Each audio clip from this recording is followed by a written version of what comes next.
Welcome to Declare Your Independence with me, Ernest Hancock. Oh, we're calling from the Sonoran Desert west of Phoenix out here and Occupy the Land. Now, what we're going to do is we're going to get deep dive. We're going to get right to it. Late start technical stuff, so we're just going to get right to it with Quinten. Now, Quinten is from the Netherlands. He's head of marketing and growth at Zano Crypto. Now, Quinten is a blockchain and privacy enthusiast. Privacy. We want to focus on that a little bit. Now, he's been in crypto since 2017. He's had an extensive background in managing and growing communities in the crypto scene. We'll talk about his experiences and why, he was doing that. I want to learn about that with him. Since his presence at Zano, social media activity has shot up, community growth is going. There's a lot of things going on behind the scenes, and my main concern is I really wanted to talk to one of the main marketing guys, which Quinten represents that. But, the main thing is I want to know if they're going to keep the promises. It's always the campaign, and then they get in the office, and what happens, with the politicians. We have a promise of a product, and what actually goes on. We got all kinds of promises with blockchain and Bitcoin. When that happened, it was supposed to be all anonymous, it was private, it was fast, it was cheap. It's like everything they promised, they're taking away so that they can shoehorn it into the legacy banking system. The privacy, the speed, the cheapness of doing transactions, the reliability. All these things, we're looking for that so that communities like occupy the land, occupy wherever, get off the grid, get above the grid. And we need a mechanism of communication and certainly to communicate prices to be able to do that. So I want to make sure that we have this understanding before we even get to heavy promotion. We're already into the Love-olution is going to be decentralized. Now we're going to Ron Paul's birthday party this coming Saturday in Lake Jackson, Texas. Now, there's going to be a lot of the main guy. I know what's going on. It's going to be the Mises Caucus, of the LP and the Mises Institute and Mises, and a lot of Ron Paul and the philosophy of, which is great. But I'm not really counting on a political solution. If you think you're going to vote yourself free, you have not been paying attention. We need a parallel society, a working model, a use case that has tools for us to live freely. So I'm willing and able to provide a use case with our community building that we're doing, but not as a intentional community of a bunch of people living on the land sharing a tractor. That's not my thought process. It's I am an add to my community.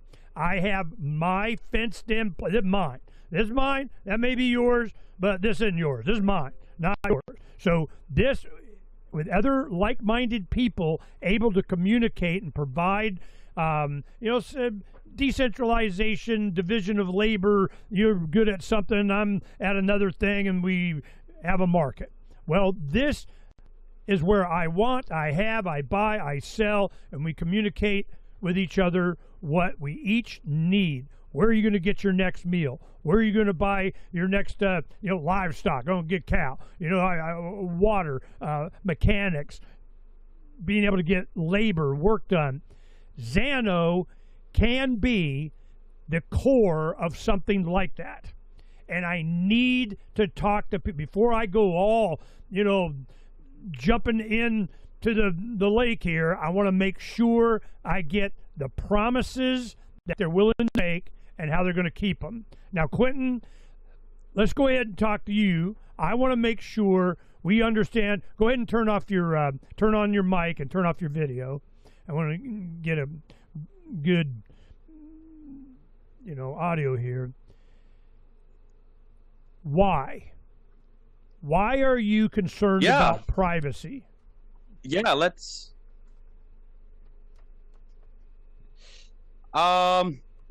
start at the very beginning, as in why I actually am in crypto in the first place as well.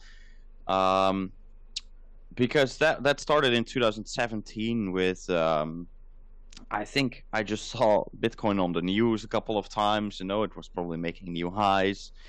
And, I heard the name drop a couple times and it caught my interest.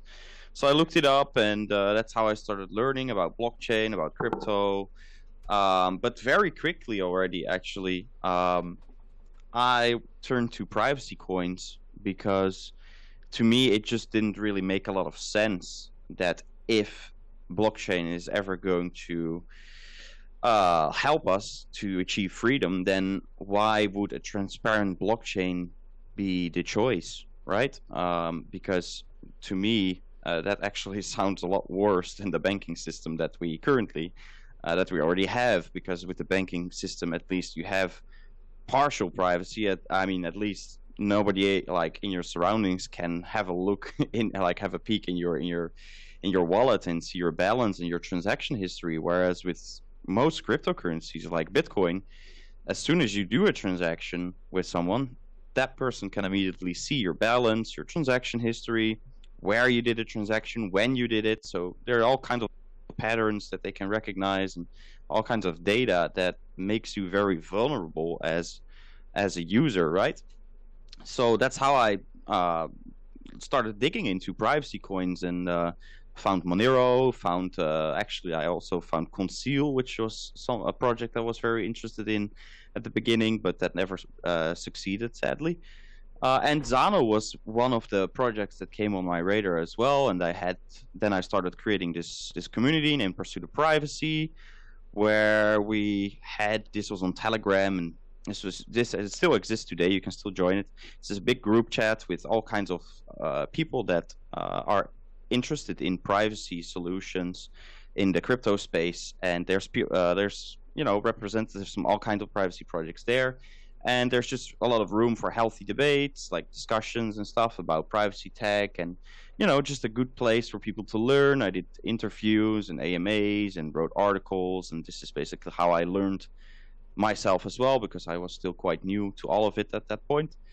And then a couple of years ago, I got involved with Zano, or some say Zano, which was at that moment, it was a very interesting privacy by default blockchain to me, because of what intrigued me the most was that the founder of Zano is actually the person who created the CryptoNode code base, which was like the framework for the first ever privacy coin that was built. And at that moment, Zano was still very small, very little. It had basically been flying under the radar for many years. And then later on, it evolved in what it is today, which is like not only like a peer-to-peer cryptocurrency for trade, but also like an entire ecosystem in which anyone can release their own tokens, their own assets. So you can basically tokenize anything on Zano, but the tokens are as private as Zano itself. So that opens up for many, many more use cases than just being a currency in itself.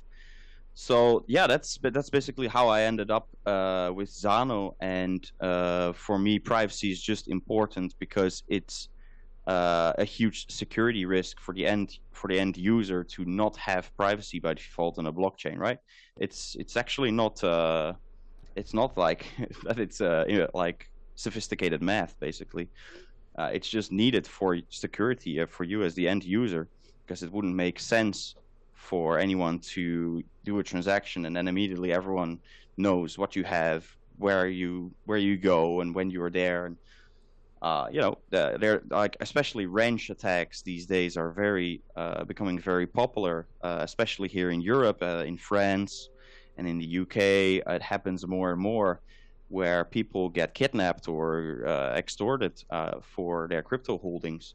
Why would we need to know from each other how much you hold, what you hold? That's super dangerous, right? So just to have that freedom alone, you just need privacy, and that's that. Yeah, it's pretty simple, actually. Well, this is what was the promise from the beginning, and it kind of went away. It's like now it's a store of value. When the white paper, Satoshi Nakamoto, it says right there, it's like digital cash. And then it goes on for, I don't know, 9 pages or whatever, about how you're going to do it. But the point was digital cash. It was fast. It was cheap to do.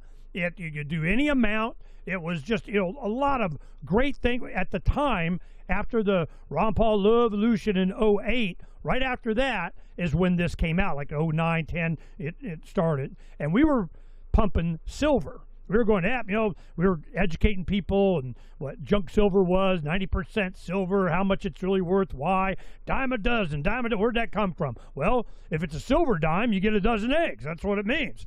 So I just, wow, all these concepts. Well, then Bitcoin came, and the promise of, look, we can turn this into internet money.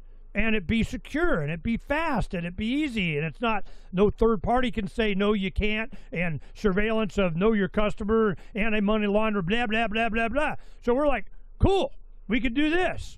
Well, as time goes on, the promise that you're talking about with Zano was abandoned. In place of it, yeah, but they're limited amount for now. I mean, they keep changing whatever the hell they want to do. We're going to shoehorn this technology into the legacy banking system. We're going to turn Bitcoin into paper like we did gold and silver with ETFs or whatever.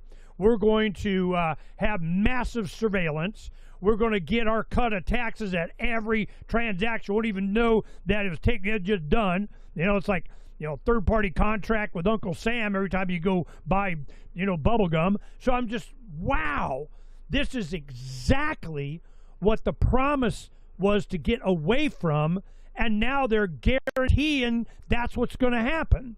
So Zano coming up, you mentioned the technology or the privacy, and as I remember, the gentleman that did that is the technology they use on Monero.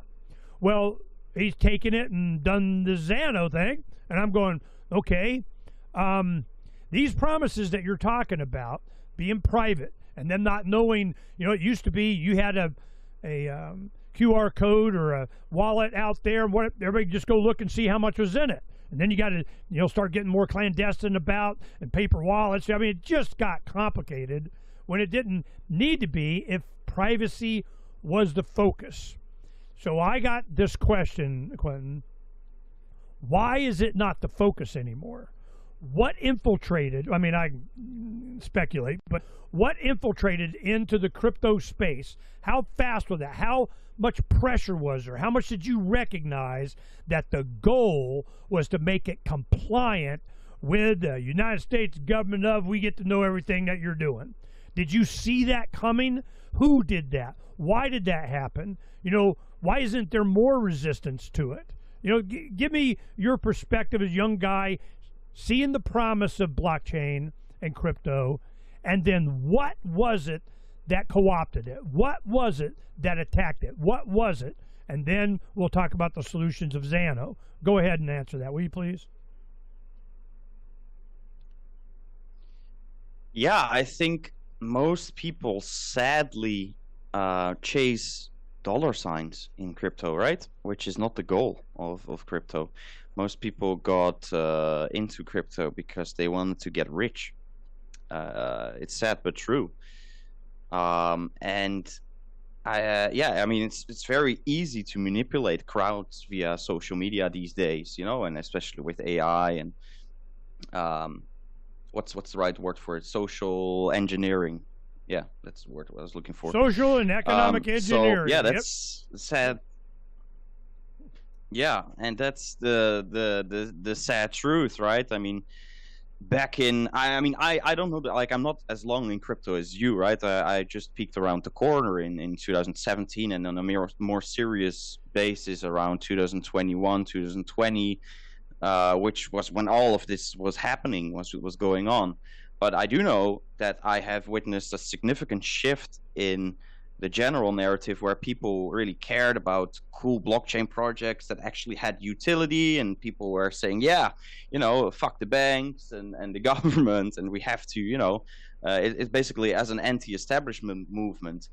And nowadays people just they retweet stuff from Michael Saylor. They cheer for more regulation. They cheer for more ETFs.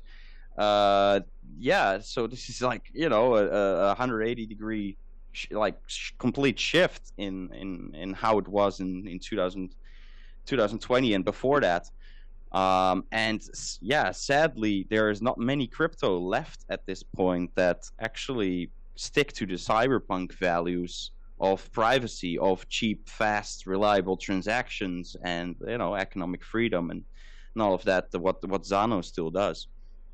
Your experience in promoting the concepts of what Zano promises, how much resistance are you getting from, say Bitcoin? I got the impression, I'm like, what do they care if somebody's doing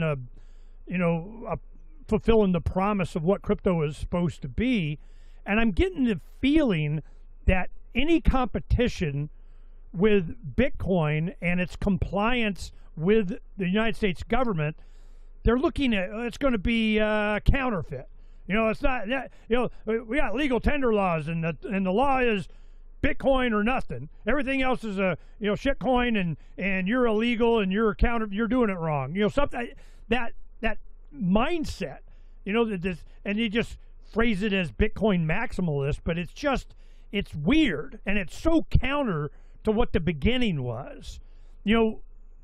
What is the entity? What is the group? What is the mindset? Is it just greed? Is just we're going to make it worth more because we're going to limit the block size, and Lightning Network is just like bank branches. I mean, I'm seeing this so morph into exactly what we were trying to get away from, and I'm wondering what the push is from.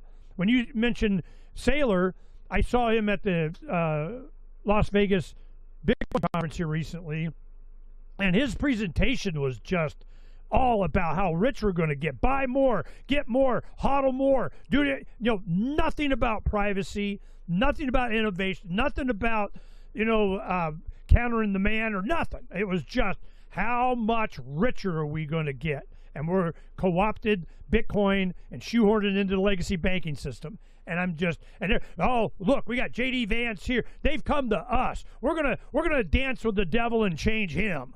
And I'm like, wow. I remember the early days, and it's 180 degrees from what it was. And what did that, Quinten? Where did that come from? Was it a policy, an entity, money, somebody behind something? What, from your experience, where do you think that came from?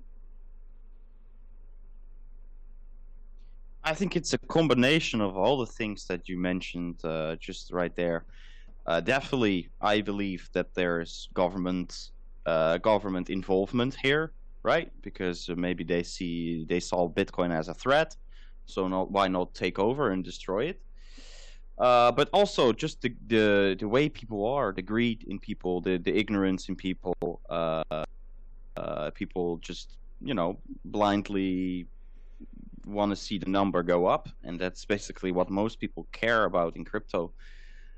The classic pump and dump schemes that give crypto a very bad name as well, right? I mean, if I what is also like what I see as a disease in crypto these days is back in the day when I was talking to like people. Let's take X as an example, right? Because it's one of the platforms where crypto is most talked about and most promoted. Back in the day, I could just DM someone or comment to someone, say, hey, check out this project because it's pretty cool because it has this and this, like let's say cheap transactions, fast transactions, built-in privacy, can do this and that. And people would actually respond and do their research and say, hey, Quinten just told me this, and actually it's pretty cool, and people would tweet about it. Whereas nowadays, it doesn't work that way anymore. You have to pay people to promote a project. So it's basically it became pay to win instead of cool technology wins, right? So yeah, it's very bad to see this all happening, but there's so many bullshit crypto projects out there. like, for example, take the meme coin frenzy thing, right? There's meme coins with billions of dollars in market cap, and what do they do? Not much, apart from being funny. Whereas privacy projects in general, and Zano is actually an exception, but in general, privacy coins are diminishing. Like the market cap of privacy coins is actually getting smaller. The attention privacy coins get is getting smaller as well. Probably because there are also entities at work that want to go against it and that divide the privacy community, which is another point which I think is something we can only solve by, educating people, making them aware of the powers at play. And a good example here is, the privacy communities like Monero, like Zano, like Zcash, and all the others. They still fight amongst each other while there is a common enemy here. And if we actually work together, we can achieve so much more. But sadly, that's not happening. And I think there's also, people, like maybe even governments as well, or at least groups, entities at play that actually on purposely like create this division between privacy projects, which keeps us from growing as a, like the entire privacy space. It would be so much better if we all help each other and point out each other's weaknesses and help each other to make it better and push privacy technology forward. Because if Zano fails, then you still have I don't know, insert name, whatever other privacy coins there are. So yeah, I don't think it's a bad thing to have competition, but yeah, it would also be good to help each other. Like the way it's going now is not great. I mean, yes, Zano is the fastest growing privacy coin out there. Is this starting to become a integration, adoption, get rich side of the blockchain world, and then you just throw in the banks and the government and the Federal Reserve and the treasuries, and I mean it's really piling up.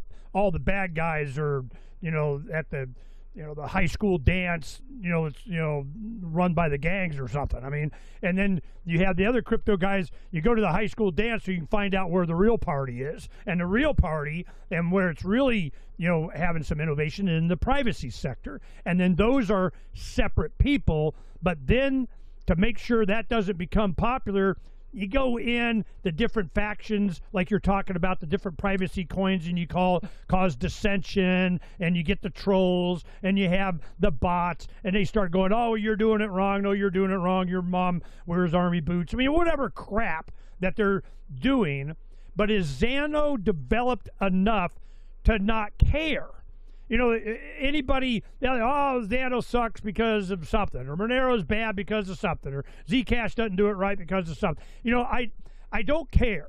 What I care is the promise that it's functional, it works, it has larger and larger exchange volumes so that you can, start transacting and doing different things with it. That has the security features, that it's fast, it's cheap. I mean, all the promises that we were given. And Zano kind of just popped up on me. A supporter friend of mine, she was like, you should check into this. See what's up. She heard a MP3 audio that was converted into an MP3 from an article I think Aaron Day wrote. This is months ago, a year ago. And we started looking into, we're going, oh my God, they're trying to fulfill the original promise. Then you get into the tech and you find that the core tech that was privacy for Monero is the same guy that's working on Zano. So I'm going, okay, there's that. There's a little bit of story there. We want to, try and get hold of him, find out a lot more.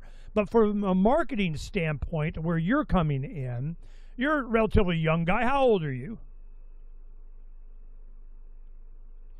24.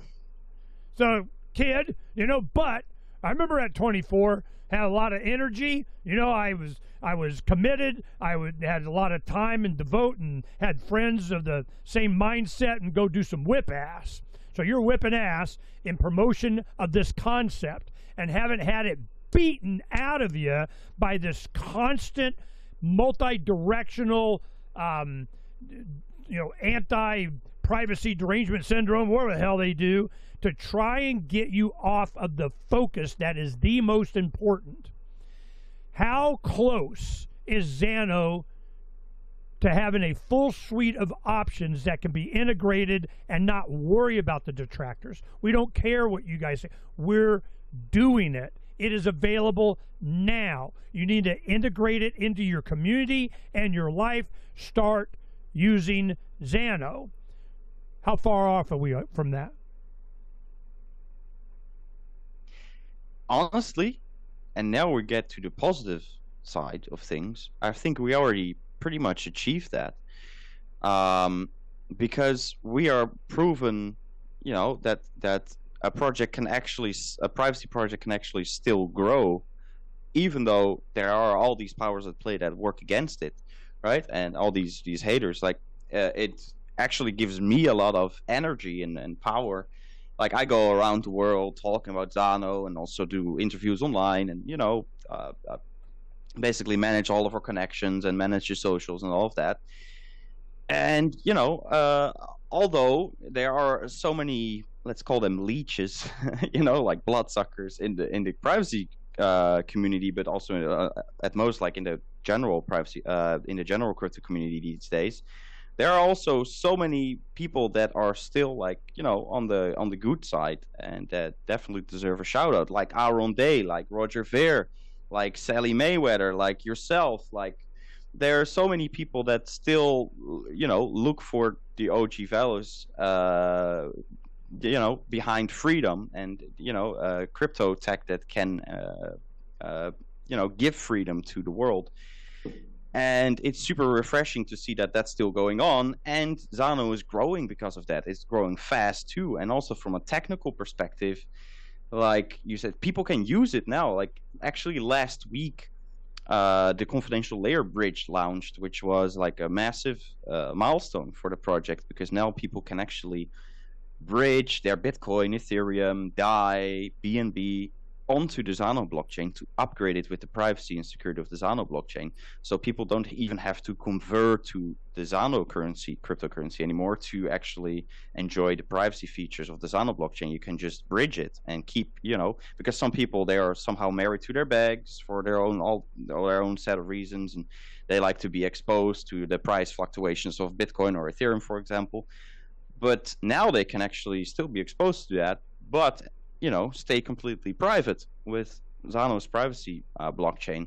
So I think that's super cool. And there are so many other cool things, like the peer-to-peer marketplace that's being built, Zano Bay, that's already live for peer-to-peer trade for goods and services, where you can pay with Zano and Freedom Dollar. Freedom Dollar is this privacy stablecoin built on Zano that always has its value pegged to $1, that is as private as Zano itself. So therefore, it's censorship resistant. It's truly decentralized. Like, this is a million times better than the stable coins that people nowadays use, like Tether and USDC, which are actually kind of like CBDCs. It's programmable money, right? They can freeze your assets. They can blacklist your assets at any given moment for reasons that you might not even agree with.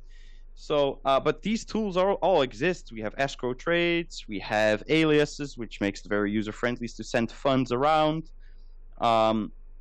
So yeah, I mean, to me, the tools already exist. We just have to promote it, and the further we get, the more enthusiastic I get to promote it. Actually, because when I got introduced to the project a couple of years ago, it was just a peer-to-peer like cryptocurrency, like Monero, that is very private. But now there's this whole ecosystem growing around it. First, we introduced confidential assets, so there was the technology that allows you to create privacy tokens.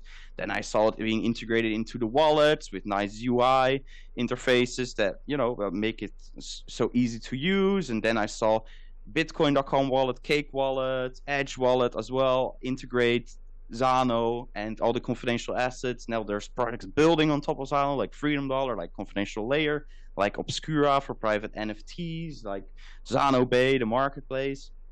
So all these beautiful things are now popping up suddenly on the blockchain, or not suddenly, but it's happening fast, and I love to see it, and I love to talk about it. Yeah.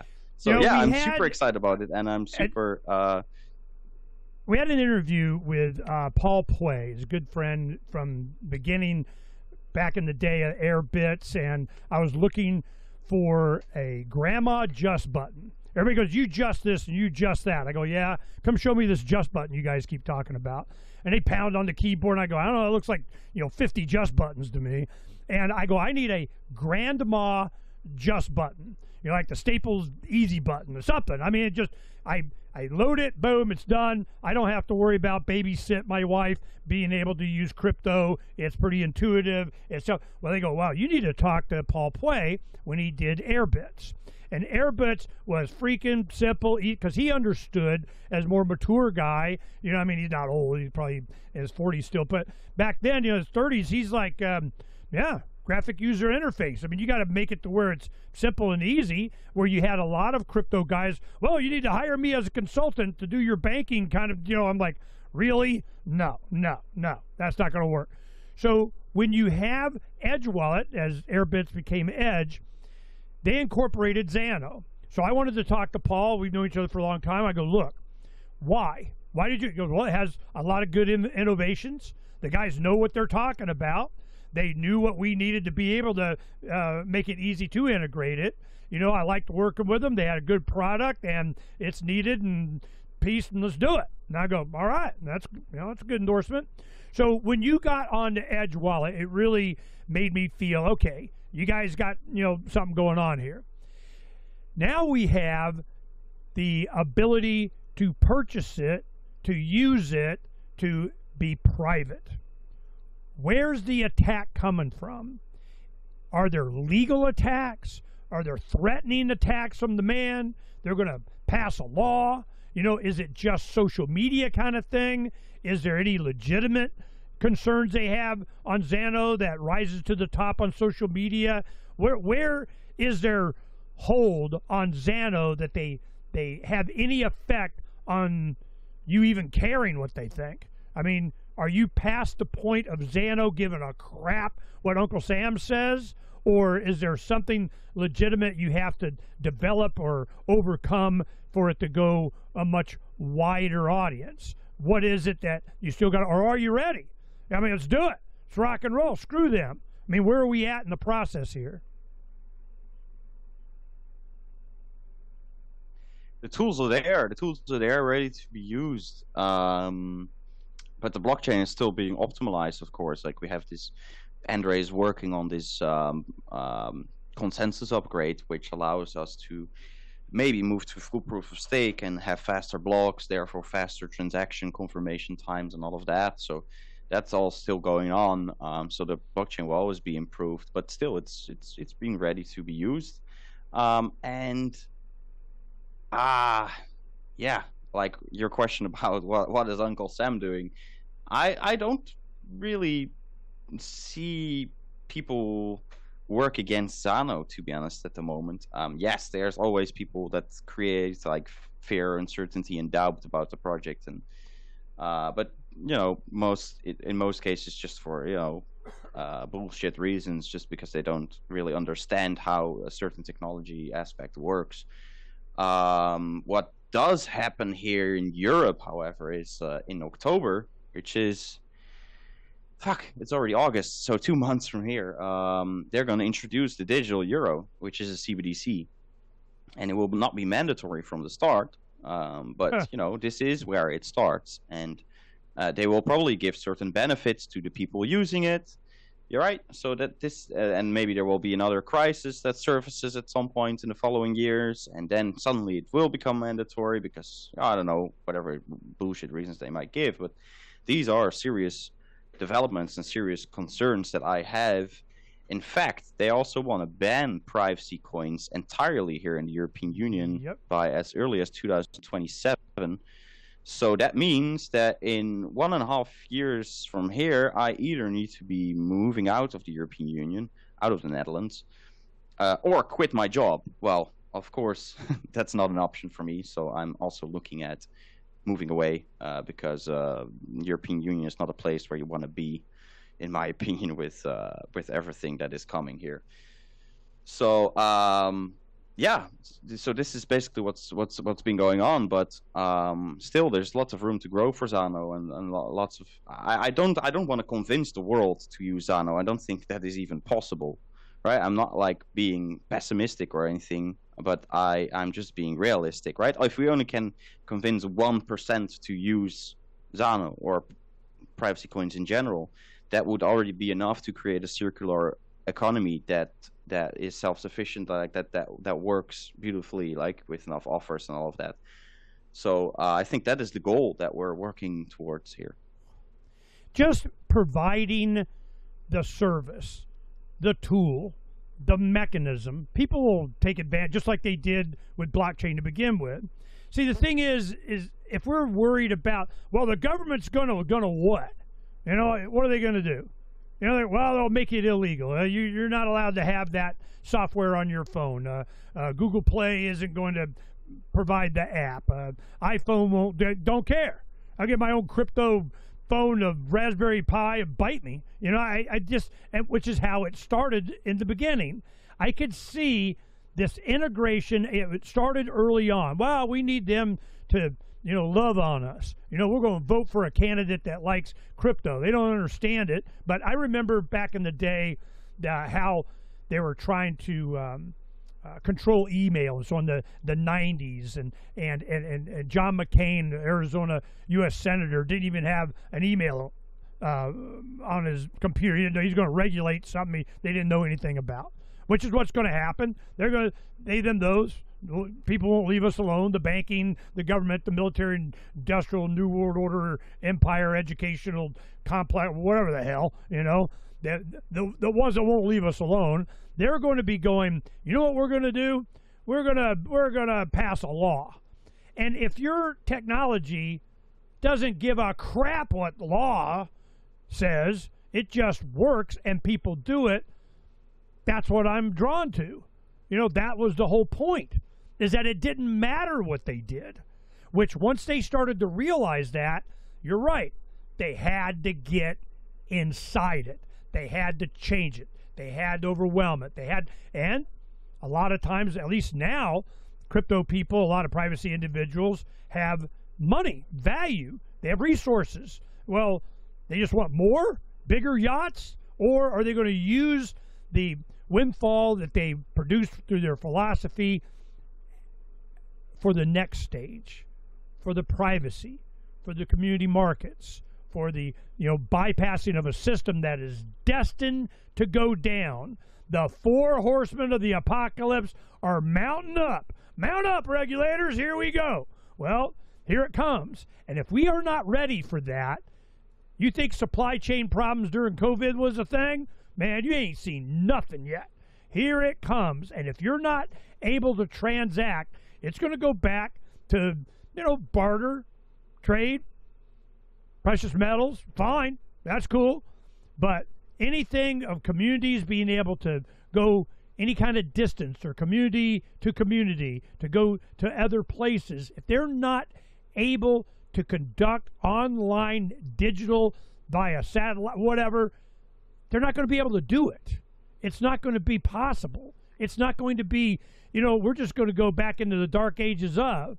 When you get to where you have the Amish has some kind of crypto interaction, then you made it.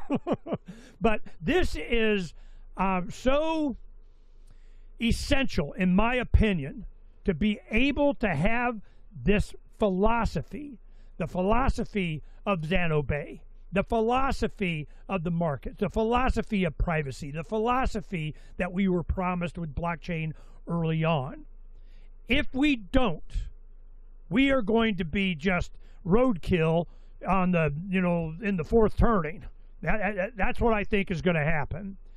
We have to be able to create. That's why here on Occupy the Land, we have a mesh network.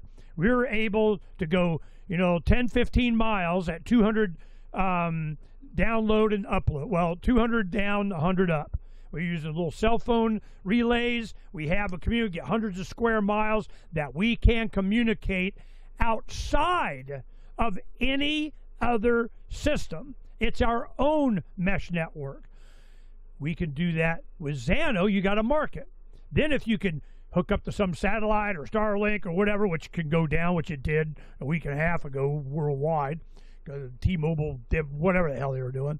So you have your own communication network that puts you to another community, in another state, in another country, in the middle of the Amazon, 12-year-old selling, basket weaving to kids in the Congo. I mean, this is what's coming if we plan for it.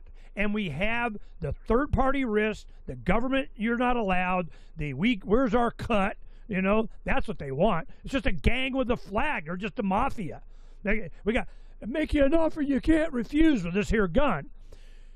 Zano is one of the promises that's been made me and humanity that there is a will and there's a way to bypass the depravity, the denial of goods and services, the supply chain destruction that is coming.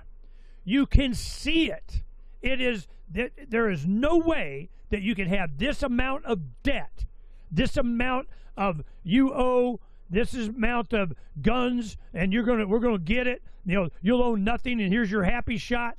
This is essential for humanity to keep progressing in a direction to where humanity flourishes from options. That is freedom. You have options. I can make this choice over that choice. I can do this. I can pursue my own happiness. I can pursue it. My happenstance, my circumstance. I can build, develop, create, share, sell, buy, but I don't want to have a king, a royalty, an elite that I have to give a cut to that determines what I can and can't do and with whom I can do it with or not. This is why I see Zano and projects like this as essential. I can't emphasize this enough. And it's not being recognized by, I don't know, they, them, those, or they do recognize and they want to squash it. But people are going to realize this soon. So that's why I wanted to talk to you, Quinten, the marketing guy, that we are marketing what? We are promising what? We are creating what? We kind of answered the why because we need to get off of the whatever. What is it that I can count on with Zano? The mission statement, the promise as a marketer on the social media out there. We're going to continue and never kowtow to whatever. Give us your elevator pitch on why it's essential and what it is that you're offering that's available to people now.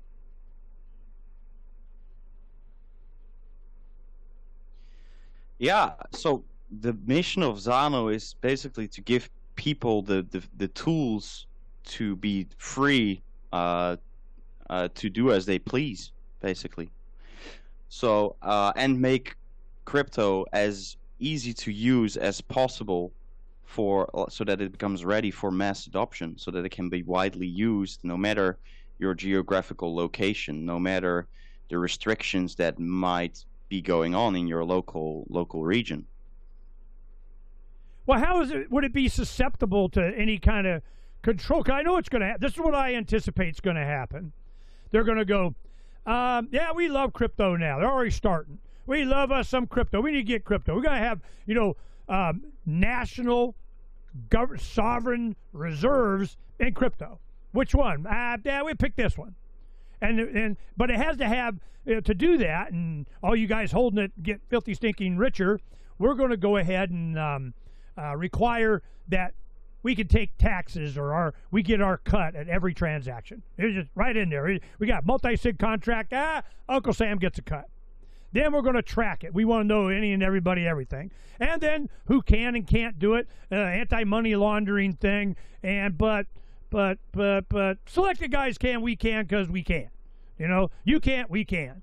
I can see it coming.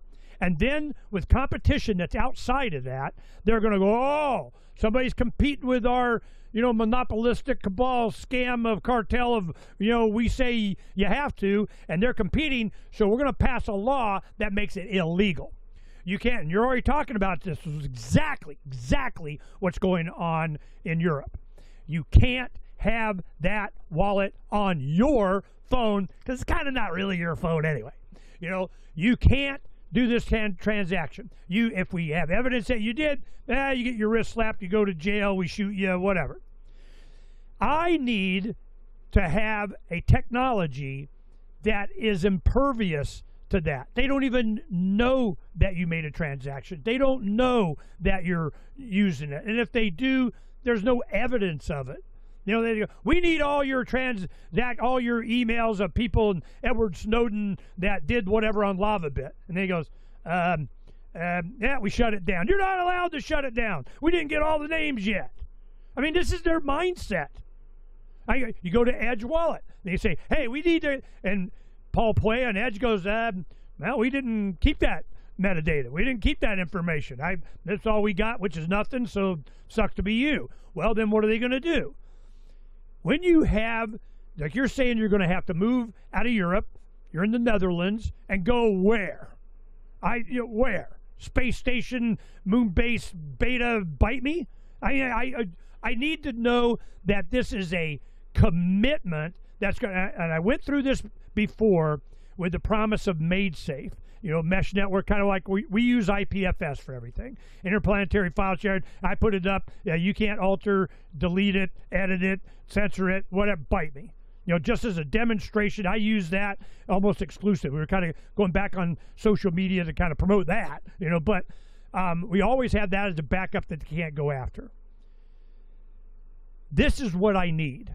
I need an attitude, a commitment that we're not giving up on what is absolutely necessary for humanity to be free from the centralized, central plan, they, them, those control.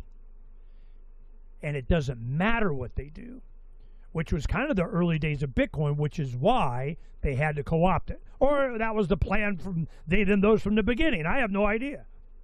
So this is the Zano project for me, Papa Levolution guy, for me to focus on this while we're out in the desert building our own home on our own land, but being an add to the community and want to provide, and it's growing out here in the desert west of, it is rocking and rolling and whatnot. I went through this in the 70s and the 80s in Arizona towards the East Valley, and it just exploded. Now they're on, past another mountain called White Tanks, a mountain here towards the west, towards LA, and it's exploding.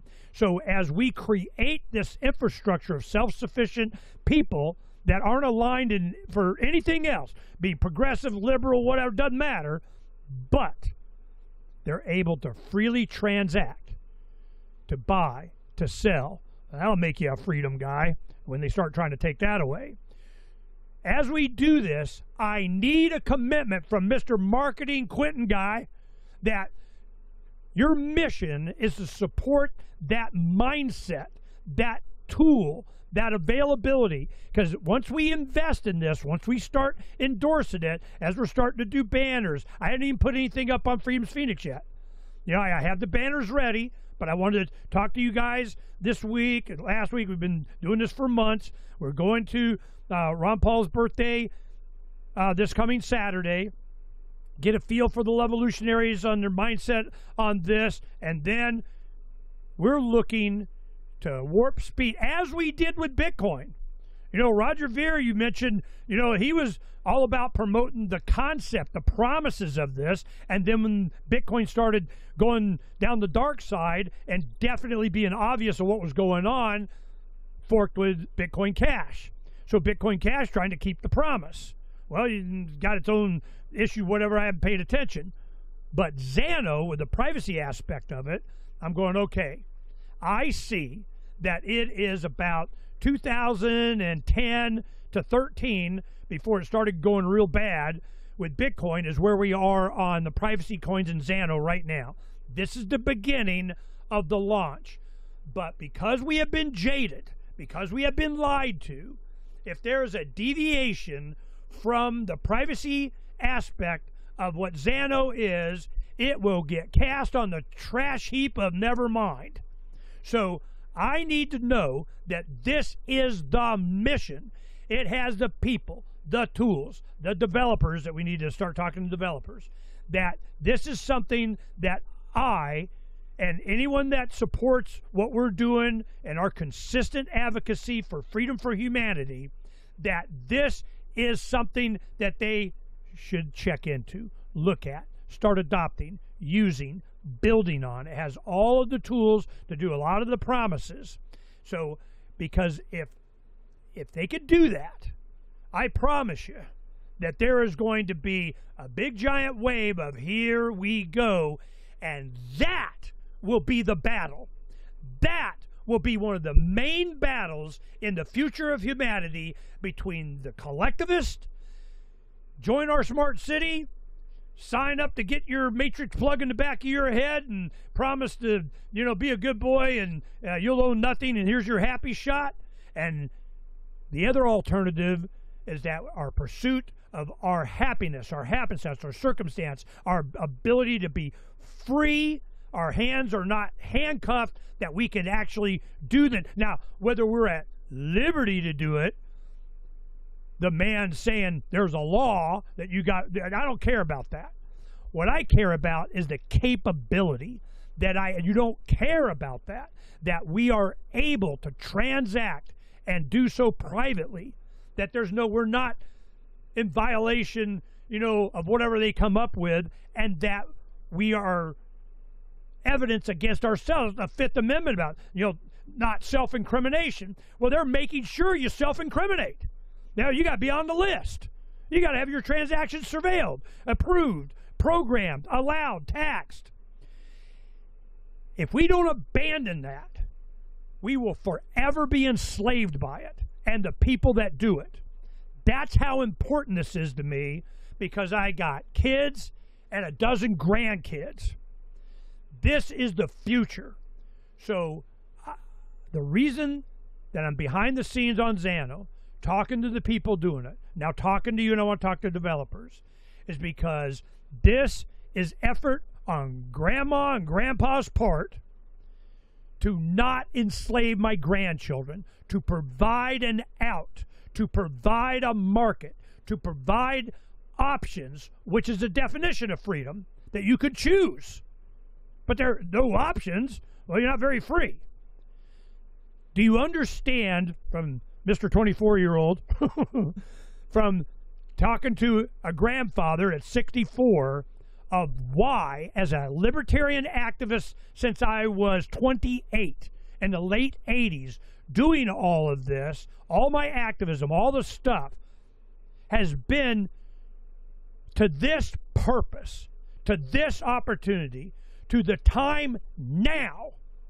The tools are there, but is the will. Is the will. Do we have the capability? Yeah. Do we have the will? What's the will of the people behind Zano? How committed is the team to doing this promise? Because I had this promise to me with Bitcoin. You feel me? Comment, Quinten, will you please? Yeah, absolutely. I totally get where you're coming from. But in my opinion, actions speak louder than words, right? Zano has been being developed for over a decade now already. Even when the project was worth very little, or you could even say worthless. So nobody in our project is doing it for financial gain or anything like that, because we have been working through so many bear markets and also through the bull markets that, are like happening right now or in 2021. So, and yeah, I've made it my life mission to promote Zano. I basically don't really do anything else. I go to the gym. I have some friends. I have a beautiful, beautiful girlfriend. And for the rest, all my time goes to Zano and Zano only. And also some other privacy project, of course, because I'm not really a maxi. I really believe that there are multiple paths that lead to Rome. and multiple solutions, and they should all be pushed and all be promoted, because this can help us. If one technology fails, we still have the others.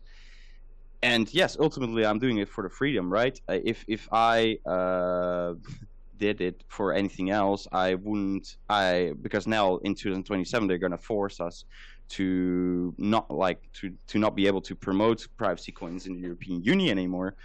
So if it wasn't that important to me, I would just say, okay, I quit, and that's that, and I would, keep on living here. But that's not an option for me. So that's why I moved. Okay, wait. And I want to hear more. Where do you go? This. I want to hear more about this European Central Bank, European Union, EU, whatever the hell. They're actually have passed, certainly have the desire and the intent to make the development of privacy coins the actual ability. Somebody doing code. This is like, Ross Ulbricht, life sentences for doing a freaking web page. We got, a guy here in jail now for, writing code on different stuff. I'm like, whoa. So you're saying that Europe is making what Zano wants to do illegal. You are not allowed to what? What specifically are you not allowed to do should this come to pass? So nothing has passed, right? They're still speculating or working on laws to prohibit people from the usage of privacy coins. So it will probably be illegal in a few years' time to have privacy coins in your possession, right? And then you made a very good point, how are they going to enforce that? Because, good luck, right? You can download the Zano wallet. There are many options. Thudding. What did you say? Thudding, fear, uncertainty, and doubt. They're just going to arrest people, do what they always did. That. Yeah. They will of course do that. But still, it's a freedom tool that is censorship resistant, right? And sure, they can say that it's now illegal. They can declare that it's illegal, but people can still use it. But for me, as someone who's actively promoting a privacy coin, I will obviously not be able to do that in the European Union anymore, of course. But sure, you can still use it. Yes, it will be illegal, but yes, you can still do it, because there's no way for them to really enforce it or find out that you have privacy coins unless you fuck up, basically. You have to be knowledgeable about how you use these technologies. So yeah. Well, I'm looking at, the option, the opportunity, the freedom. We can promote it, and then when they take this away or attack it or whatever, there's always, it's like they put Ross Ulbricht in for Silk Road, and then Silk Road, 2 through 47 show up. It doesn't matter. There's always the will behind this. I'm wondering, where is the will coming from? Who are the people behind this? Why? What is their goal? It's just do something cool because they see the zombie apocalypse coming, because the 4 horsemen are mounting up. They're going to have war, which causes, famine, which produces pestilence, which gets death. The 4 horsemen. I see them mounting up. Here we go. Why? So they can get more freaking centralized control over whatever. And the easiest, humanity to control is one that's dead. So this is, we look at the wars that are going on, and the starvation, what's happening in Gaza, the continuation of Ukraine, the threats from Russia and China, of we're creating it's just so jacked up. But what I've seen is that humanity, and a great example is you. Quinten's in the Netherlands, and that's one thing. Freedom's Phoenix, we have it translates into 40 languages. When I was doing a lot of work in Europe with people, it translates, and they go, what are you, stupid? We all speak English. It's like the second language here. Everybody goes to generation next, knows how to speak English, and your translator looks like caveman talk anyway. So I'm like, okay, there's that. Then technology comes to where, heck, I can wear an earpiece that in real time translate English to Japanese and back and go on vacation. Humanity marches on. Here it comes. But there has to be the will. there has to be the ability that people have that are willing to devote the attention to projects like Zano.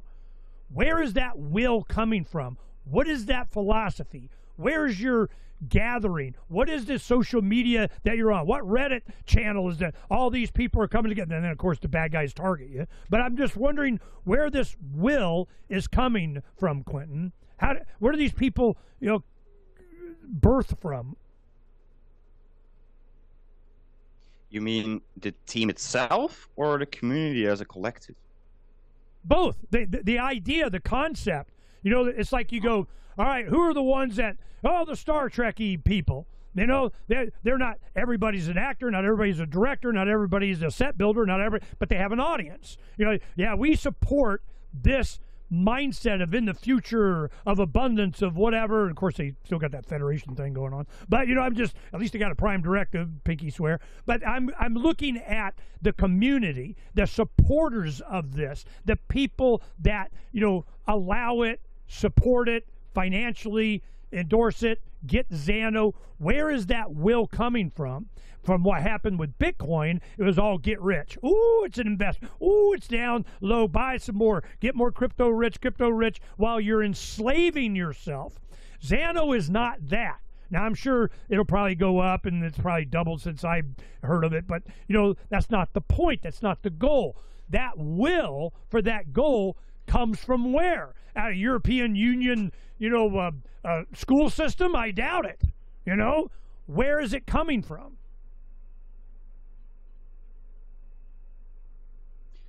Man, it's coming from everywhere. Right? I mean, the Zano community is growing so fast, and there are so many aspects to it. Like, we are not like centralized in one place or anything. There's like community members of the Zano community are called Zanons, right? Instead of Anons, Zanons. We have, and basically the goal is to empower people with financial freedom, no matter where you are located. And especially in Africa right now, Zano is doing very well because people are debanked there. They don't have access to a banking system, and having big amounts of cash is usually pretty dangerous there because there's a lot of criminality going on in these countries. So having the capability to just install Edge Wallet, Cake Wallet, Bitcoin Wallet, or Zano Mobile Wallet, doesn't matter, and transact in complete privacy financially with each other is such a huge benefit to the people there. And actually we can see more, like a lot of traction going on there right now, like with adoption, shops adopting Zano as a currency, but also the community there is getting very large. We have ambassadors on the local, like for local growth. We have Spanish ambassador, we have Brazilian ambassador, we have a Turkish ambassador, we have the African ambassador, we have the French ambassador, we have a lot of ambassadors that all have, they all understand the need for financial privacy and the urgency of it.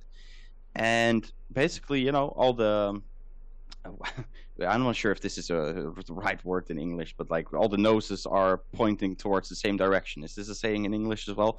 In Dutch it is. So, but you get what I'm saying. So everyone's aligned, and it triggers each other, and the enthusiasm triggers each other, and this way Zano is growing really fast, and it's awesome to see. And for us as a team, Yes, please continue. No, go ahead. For you as a team, go ahead and continue your thought. Yeah, for us as a team, I mean, I can speak for myself. For me personally, it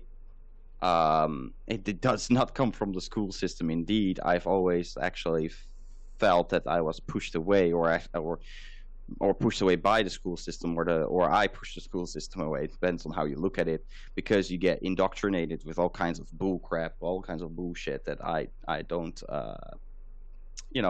stand behind. So for me, freedom tools are very important, and also I tell all my friends around me about the importance of privacy and actually the how unfair the system is that we have already, not that's coming, that we have, with the euro, where the government can just print infinite amounts of money and fund all these wars and do whatever they want without actually having the people. The people are basically being robbed essentially, and it's getting way worse with the CBDCs and stuff. So I always try to make people aware of that. Of course, it's not an easy task because not everyone is ready to listen to that kind of stuff. And for the other team members, I mean, I can't really speak on their behalf, of course, but I just know that our developers are very humble. They won't really speak like highly of themselves. They never really do, but they're very smart people. So I definitely speak highly of them, like good of them, because they're, what they do is so important. And I don't think that they are necessarily doing it for the reasons that we are discussing here. They are more of like, they are just intrigued by blockchain technology, and for them it doesn't really make sense that that transparent blockchains even exist. It's just it looks very dangerous to them. So they want to make a system that is better, that is safe for everyone to use, and that is truly censorship resistant. I mean, also our developers, like Andrei and Pavel, they are all from Russia, so they have had their own fair share of censorship to deal with and all of that. And they actually, they don't live in Russia anymore. They used to live in Montenegro, and now they live in Dubai because those places are somewhat friendly for them to live in and to, develop what they're working on to develop Zano. Although jurisdictions of countries continuously change, right? I mean, maybe we will have to move again later on. I don't know. But what I do know is that all the people in the Zano community have the same common goal, the same common purpose, and that's something that's worth fighting for. I'm willing to help. Because I want the benefits of this. I want to make sure that the concept of privacy, that you can use any currency. I wish to buy that thing you got. And he goes, well, I wish to have that thing you're going to buy it with. And both sides say thank you and you're done. But then you get this permission to do it. They get a cut for you to do it. This central bank, central plan, centralized whatever the hell that has conditions on you exercise your freedom with another human being. This is so fundamental. Certainly, at least inside America, but then you get into the tariff thing and controls on, what I want to buy a widget, from Quinten. Quinten wants to sell me a widget. Wait a minute. He's from another country. I grew up during the Cold War. I grew up East versus West, even much more so than it is now. Wow, it's getting there. The world was getting so small right up until the financial crash in 08-09. When that happened, it was like, wham! It just came, for whatever the mindset of, and certainly COVID, that you couldn't travel, to other places. You missed friends' weddings that you made good friends with in Ireland at an event in Mexico, or one of your kids or grandkids wanted to study in another country or go be a volunteer in the Caribbean or whatever. The world was getting small. With fast supersonic airliners, it's going to get even more. You're going to have Starship 40 minutes, to Australia from LA. I mean, it's going to be amazing, the world of abundance that is available, but there's a club and we're not in it. And you got to comply with whatever parasitic desires they have for us to be able to use our own property in exchange. And I just find that fundamentally extremely dangerous and is guaranteed a dystopian future if we don't at least understand what's going on, have the ability and the will, the intent to bypass this centralized plan they have for everybody, because we're just cattle in the chute. We're sheep, not just to be sheared, to be butchered. Here it comes.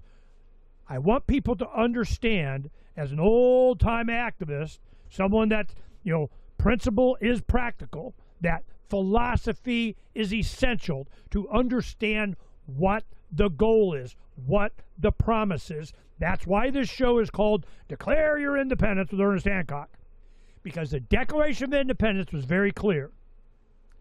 The purpose, even says it, the purpose of even having a government, assuming you need one, of having one, the promise is to protect your individual rights. If it doesn't do that, it is your right, it is your duty to alter or abolish it. Sign me up. Boom. Humanity marches on. That was why, for no other reason, that the United States mindset of the people here, this Yankee ingenuity, do or die, yeah, we're for and we're not going to put up with too much, that heritage, that mindset, that revolutionary mindset has to be attacked and diluted. Do it with, government school indoctrination of every freaking mind, immigration to water down the mindset, to do whatever the hell the mechanism they can use to beat that out of the future of humanity as emphasized by the heritage of what America made it grow so fast. Now, we had our problems, but that concept right there of freedom to make, to create, to use, and to advocate for projects like Zano, that tells you everything you need to know about the mindset of the people in opposition to these kind of option tools and freedom. That's why I'm talking to you and other people associated with Zano, because I've done it with all kinds of other projects and cryptos, that if they can infiltrate in the right way and the right people, the right thing, pass, and fear, uncertainty, and doubt, and fudge you and whatever the hell, that all of a sudden it kind of evaporates and goes away. It needs to be resilient to that kind of opposition. And should it go down, that the philosophy doesn't die. The intent doesn't go away. It just manifests itself in another project. If your people, you and others that have this mindset, that have demonstrated commitment to that, I can be an ad. I can help. I can advocate. I got a little bit of activist genes in me. I can make it, made you look. Made you look. That's me. But look at what? I need a principle being advocated for, because I believe that principles are practical. That is always, truth will always have an advocacy, a constituency, a group of people in support. What happens is they go, oh, well, it's unprofitable, it's not this, by whatever criteria they had. You don't get invited to the right Christmas parties or something. I don't know what the hell their motivation is. Freedom's the answer. What's the freaking question? If Zano represents that, I want to help. I want to be part of, and I definitely want to benefit, and I definitely want this freedom options in place and there for my grandchildren. This is what I'm motivated by. Before you go, I want you to spend time on addressing that, because what you say to me and my audience is a promise that we have a clear, principled goal towards what? You feel me? Go ahead and share with me and address my concerns and why you think Zano may be the solution. Well, I really like your energy, Arnie. I can surely say that. I can feel the passion here, all the way in the Netherlands. What is there for me to? What is there left to say? I mean, I think I've been pretty clear at this point, right? Zano is precisely what you're looking for, and what your audience is probably looking for as well. And we will not stop for anything, basically, to continue pushing the cyberpunk values forward with Zano as a project, and all the projects that are building on top of it. Well, talk about some of the projects building on top of it. What are some of the things that outside of Zano, the infrastructure that Zano provides, some of the cool things that people have, taken that platform and starting to use that would be of interest? All right. Yeah. So, let's start with something like Zano Bay, which is, to me, a pretty awesome platform where you can actually buy and sell with the privacy of Zano, and also Freedom Dollar is accepted there, which is this privacy stablecoin built on Zano. So people can just buy or like trade freely goods and services, worldwide with each other via this platform, empowered by Zano. Like, the infrastructure is being provided by Zano, basically. So that is a super cool place if you're looking into a platform where you can trade truly freely with each other, no matter your location. Once again, Freedom Dollar definitely deserves some attention as well. This is a privacy stablecoin built on Zano, so it's pegged to $1, and to me it's good for primarily three reasons, which is that it's censorship resistant, right? It's private, and the reserves can actually be audited. So, and I'm naming these three things in particular because USDT and USDC, which are, by the way, the most popular cryptocurrencies being used today, they don't have these features because USDT doesn't provide any proof for their reserves. So it's basically the same as the banking system with fractional reserves, or the old trust me bro kind of thing. You have to trust them that they have the reserves they say they have. It's transparent, which is a huge security risk for you as the end user. Tell people what that is that they would know it by. UCT is what? Yeah, USDT it's Tether, and this is basically programmable money built on multiple blockchains like Ethereum. But it's basically a backdoor CBDC. It's as bad as CBDCs. It's programmable money. They can, it's completely trackable. They can freeze your assets at any time. Whereas with Freedom Dollar, it's completely private, like Zano itself. So nothing is visible, no amounts, no addresses, not even the asset type that you transacted is visible. So it's completely shielded. Therefore, there's also no option to blacklist user funds. I mean, you can't even see wallet addresses, let alone blacklist them. That simply doesn't exist on the Zano blockchain. So it's completely censorship resistant. And then we get into the third point, which is the auditable wallet feature of Zano, which is a special type of wallet that you can create on Zano for situations where you rather verify than trust. So although the Zano blockchain is completely private by default, you can create a special type of wallet, which is called an auditable wallet, that is trackable with a tracking, like a view key, and you can then share this key. You can actually find it on the website of Freedom Dollar, freedomdollar.com. You can find all the how and the what and the why there, but also the key that I'm just talking about, and you can import it to your own Zano wallet, and that allows you to actually cryptographically verify the amounts, the reserves that Freedom Dollar holds that back their stablecoin Freedom Dollar. So this way, they actually prove that they actually have the reserves that they say they have. So this is super exciting. This is just another example of what you can build with the Zano blockchain, right? With confidential assets. Then there's confidential layer that just launched, which is this bridge that allows you to bridge Bitcoin Cash, Ethereum, even DAI, which is a decentralized stablecoin as well, and BNB, and bridge it onto the Zano blockchain to upgrade it with the privacy and security of the Zano blockchain. You can actually make your assets untraceable this way, because these blockchains, of course, the native blockchains of these assets, are completely transparent. So there's people can always track what you're doing. But as soon as you bridge into the Zano blockchain, you basically become untraceable. So you can then bridge it to another blockchain, or you can send it to other people, and you can unbridge it at any given moment.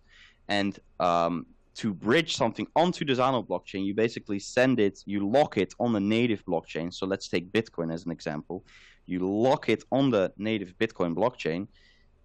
It stays locked there until someone unlocks it. So let's say I bridge half a BTC. Half a BTC I send to this wallet that no centralized party can access, by the way, because the access is distributed amongst all the node operators. And it stays locked there, and then the equivalent amount, so the same amount, 0.5 BTC, gets minted on the Zano blockchain, which is basically a synthetic version, a wrapped version of that Bitcoin.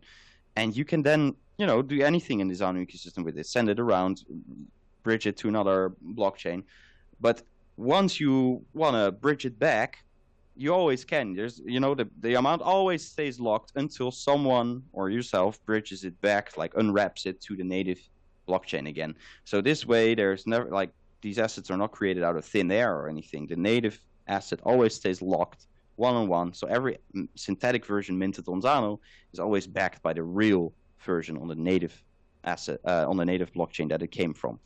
So this is another super exciting tool that many, many people will probably use, because people, the adoption of Zano was sometimes also limited because people don't want to swap into Zano. Now they don't have to. They can simply bridge into it and keep their favorite assets, whether it be Ethereum or Bitcoin, and still benefit from the privacy of Zano. So that's a super cool project. Then there's obscura.art, which is a private NFT platform where people can actually create NFTs that are as private as Zano itself, once again, and trade them with each other. So this is cool for people. Probably think when they think of NFTs, they think of images. Yes, this is pretty cool, but you could actually also tokenize real world assets on this platform, which would be even cooler and very useful technology, of course. When so they talk that. about well, let me ask a question. When I keep hearing them talking about atomic swaps, and up here it says a simple and secure way to convert Zano to another cryptocurrency. This is a way around without going through a third-party service like a crypto exchange. I keep hearing atomic swap. Oh, we do atomic swap. Why do they call it atomic? And walk me through this right here that you probably have mentioned, what you're doing, being able to bridge. Is that part of the bridging aspect? What does atomic swaps mean? I keep hearing all the time. So Zano at the moment doesn't have atomic swaps. We have something else called ionic swaps, which are also basically atomic swaps, but internally, so it stays within the Zano blockchain. But atomic swaps, basically, usually they're used to connect, for cross-chain, right? So between different types of blockchains. And this is a type of swap that users can do between each other that is truly peer-to-peer. So it doesn't rely on any centralized service. It's all, facilitated by cryptographic procedures on these respective blockchains. But one of the major hurdles with atomic swaps is that it's usually very impractical to use, and that has always limited its adoption. So at the moment, Zano doesn't have atomic swaps that go cross-chain, but we could bring it back at some point again. It's definitely a possibility because we've had it before. So yeah. Well, the main thing is to maintain your crypto that you have. I want to keep my fill in the blank crypto, but I can anonymize it using Zano. I can still maintain it, trade it, tokenize it, whatever. And a lot of the features that you're talking about really only applies to the high level of geekdom that kind of because we know how and have a use case for it. But I'm sure it does some service, and us being able to tokenize different assets in our free market of freedom out in the middle of the desert, or doing our own transactions with whatever we want to do, good future crops, being able to buy into multiple ownership of different projects, or all these things like the tokens on Ethereum. You have a comparable mechanism on Zano. Now, being able to do it, you got to take a class and watch videos of hire somebody or something. At least I would. But for a lot of you guys, this is I keep hearing that just thing again. Yeah, come show me this just button. But this is a platform and a mechanism and a crypto that has, after a decade and a half of us going through, because for me it really started like in 09. So that means, what are we looking at? 15, 16 years. 15, 16 years later, Zano has incorporated all of these other concepts that can be done with blockchain. Now, years ago, I remember, talking with Paul Puey, Edge, it was all about DeFi, decentralized financing, that the Edge wallet was going to, facilitate a lot. Well, yeah, but you need to have a crypto to do it. That was one of his reasons why Zano, because if you're going to interface and do a lot of these things, well, if you're going to be a wallet, you have to, allow for it or accept it or do it or, evolve with it. So you're going, okay, there's that. Then you have, a lot of other features that I can see would be popular. But it always comes down to the marketplace, how easy it is to load the wallet, how easy it is to transact, how easy it is to integrate. Now, what we did on Occupy the Land is that we went ahead and put in a Zano. I haven't even looked at it for a while. Let me show the peoples here. Now, I have this in a reduced size. It's not the full width, so it probably won't give the same feature. But we'll go into the store, go to the cart, we'll just see what's up here. Store. Now, we have, when you purchase something, I go back to the store, you can do it in Zano. You go straight to Zano. And we're going, okay, the reason, I can't do it in the reduced size here. But now, when you go in and you do your purchase, well, what is the mechanism by which I would do Zano? Well, Zano has its own, Aaron came up with its own store or wallet or shop platform, and this will continue to be developed.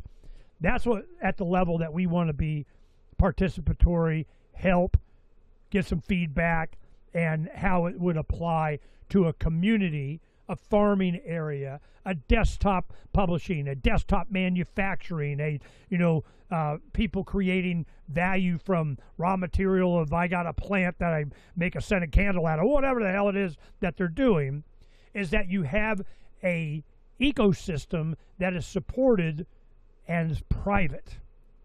You're not paying, mandatory taxes of you got it because I want to share with. I need to get off of the grid. I need to get above the grid. How? Now, when I start wrapping it up, how would people be able to participate at that level? The ones that already know about crypto. They don't need all the complicated, oh my God, which there's not a grandma just button here, but we are developing community economics that we need to have a mechanism that we can integrate privately with. Where do they go on Zano?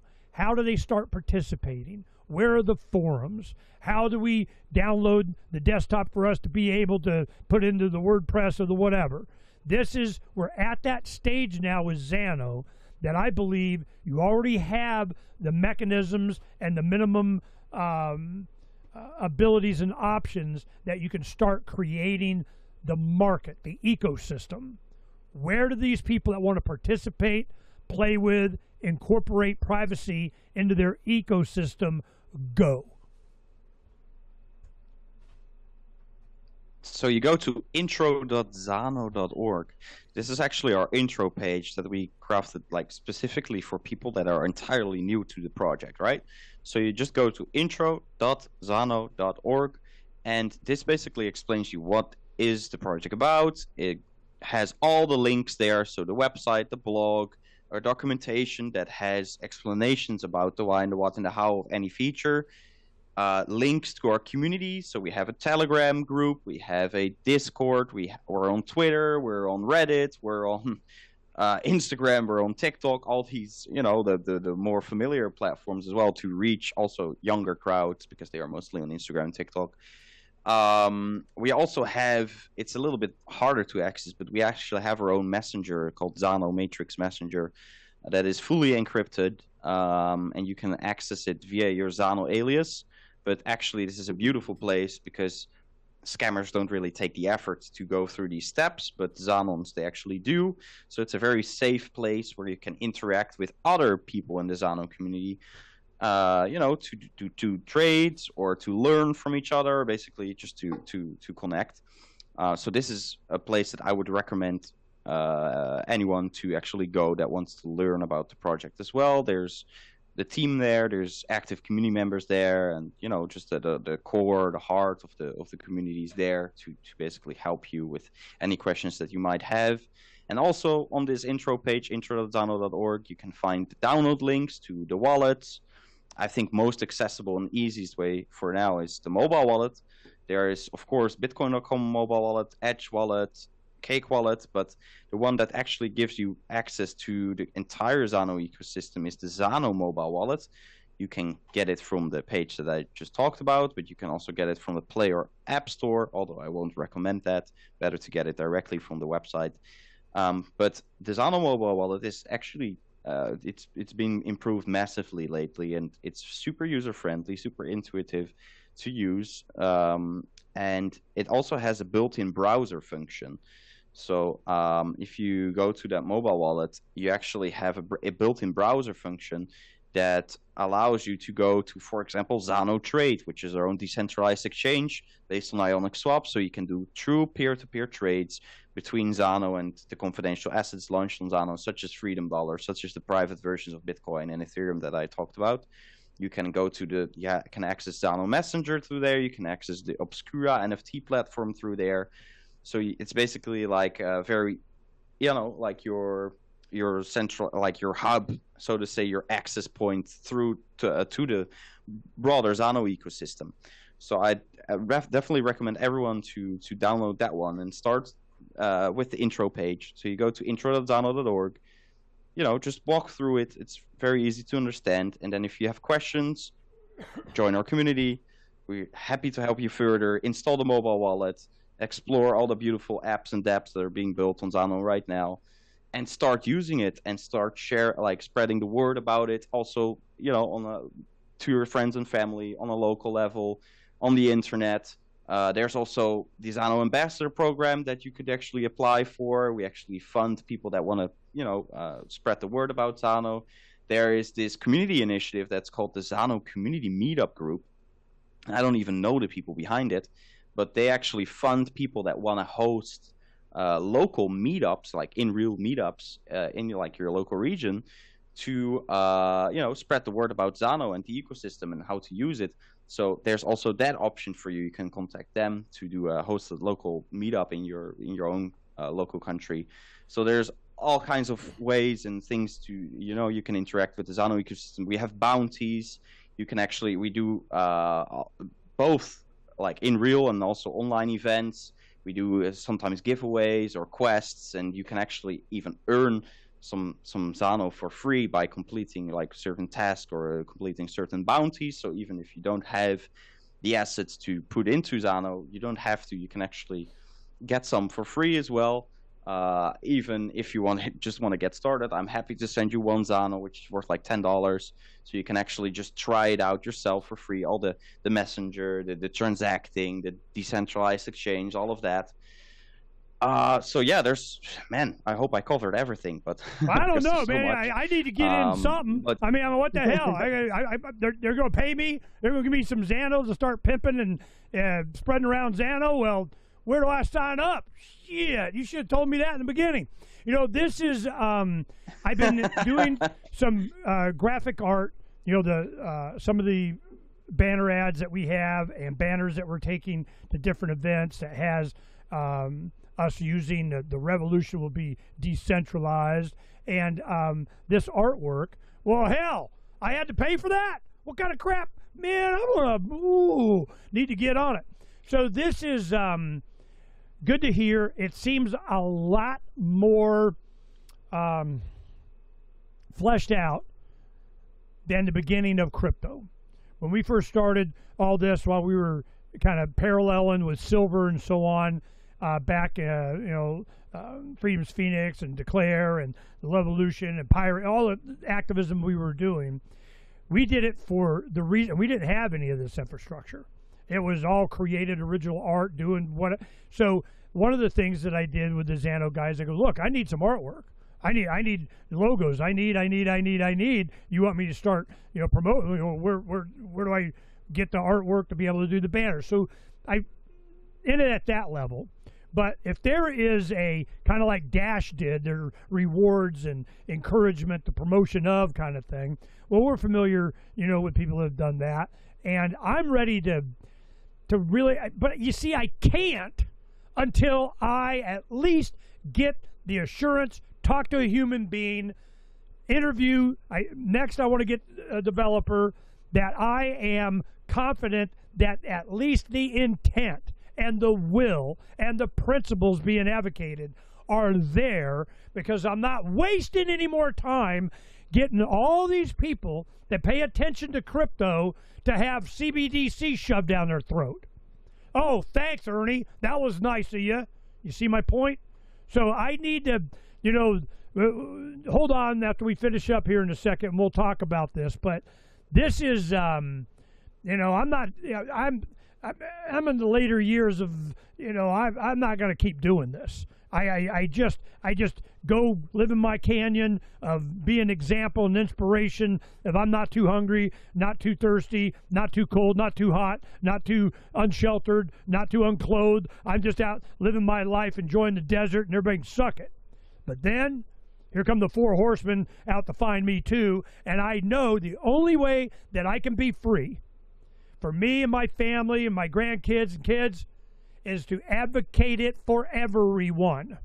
That is my activism. That is where I put my time and effort and the tools to do it. And I can see it is always going to be a free market. Now, however you use, your resources and what you're available to pay with, and oh my God, you can do it at a distance, via satellite or mesh network or online. Cool, let's do that. That's even better. So I am committed to this for decades. My entire adult life, since the 80s, have been doing this over and over and over. You have that infrastructure, that passion, that commitment, that reputation behind this kind of promise. And if you guys are ready, all you got to do is push the Ernie button.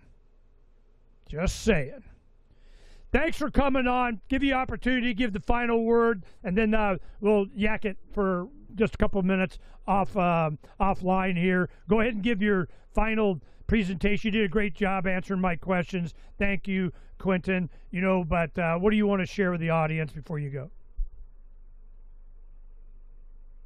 Well, also thank you for your time, man. Thank you for inviting me on the show. I really appreciate it. It's been a pleasure. And also for you, and also for anyone in the audience, that same applies. We actually have lots of like infographics and stuff, banners. We already have like roll-up banners, like white banners. We have flyers, designs with like one-pagers about what Zano is. We have introduction guides even for like if you want to dive into it a little bit more. And I can even send you, like, if you are passionate about the project, you go somewhere, you want to onboard people, I can even send you some more Zano so that you can actually spread some Zano yourself and share it with the people around you so that they can actually explore the Zano ecosystem as well and hopefully pass it on and this way grow the opportunity that is in front of us. So that applies for you as well, Ernest. I mean, if you go to this Ron Paul birthday party, it might be an ideal opportunity if I was able to convince you about the use cases of Zano, that I send you some free Zano, and you can then, share it with the people that are interested in the similar technology, like a similar technology like this as well, and you can share it with them, and hopefully something beautiful will come from it. Well, we got Aaron Day is going as well, and we did the banners for it. We've been working on this for a couple of months of, so we're kind of, thank you. I'll take whatever you can give me, but it's we're kind of down the road already starting to do this. But I needed to talk to more Zano people. I needed to talk to the marketing guy. I want to talk to some of the developers. Because I've been through this before, and pimped it. I go to Bitcoin conference in Las Vegas, and a bunch of people that are now big sponsors and spend gazillions of dollars to have their logo up on the screen of what are listening to Saylor about how we're all going to get richer and, integrate into the legacy banking system of yay. I'm like, oh my God, really? And these people, well, Ernie, you were in the beginning, you were really inspiring. How I'm going, but not to do this. So I want to make it very clear on this crypto, what I was promised, what I supported was not what Bitcoin has become. That is not what was promised. That is not what I advocate for. It is way more of what Zano is. That is what I wish to put the advocacy behind, not as a brand, not because it's Chevy or Ford or, whatever the hell. Oh, yeah, we need everybody go buy a Ford. Why? Because. No, that is not it. It is what it does. How does it handle? How reliable is it? How fast is it? How does it corner? What does it provide me that I need? I turn the key, it starts. I mean, this is what I'm looking for. Thank you for spending time with me.